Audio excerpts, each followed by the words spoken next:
Hello all, Shadwell here, ready to talk about the next film in my collection, Dawn of the Dead from 2004. It's directed by Zack Snyder and stars Sarah Polley and Ving Rhames. Actually, this is the unrated director's cut of Dawn of the Dead. I'm not exactly sure what was added to the film to make it 9 minutes longer, but I know that it consisted of more violence, more zombies, and of course, more gore. Can't forget that ever important, more gore. I also find it absolutely hilarious that in the optional director's introduction that goes along with the unrated director's cut of the film, Zack Snyder makes special note to say, "Prepare for a longer film," in a tone that almost suggests he's apologizing for a cut of the film that is 9 minutes longer. This is especially weird when you remember that Zack Snyder's director's cut of Justice League was over 2 hours longer than the theatrical cut of the film. So, please, Mr. Snyder, 9 minutes is peanuts. This is a great remake, particularly because other than the overall situation of survivors of a zombie attack holding up in a mall, the film is completely different.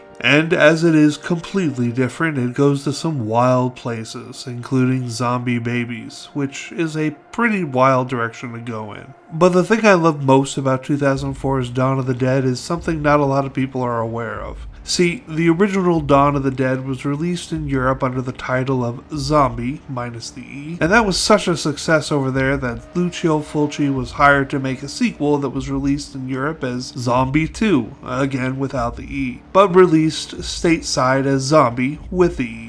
Anyway, Zombie 2 is about an island that becomes overrun with zombies, so at the end of 2004's Dawn of the Dead, when the survivors get on a boat and head to an island and end up being met with a horde of zombies, which you'd only know if you stayed around for the credits of the film. Anyway, this brief credits sequence was this beautiful bridge between Dawn of the Dead and Zombie 2. I remember when I first saw this film in the theater and thought, holy shit, that was so cool. It was also cool to see cameo appearances from Tom Savini and Ken Foree, who were both in the original. And it was even cooler that Ken Foree got to deliver the same line in this one that was so famous in the original film. "When there's no more room in hell, the dead will walk the earth." Such a cool line, and for him to get to deliver it again is awesome.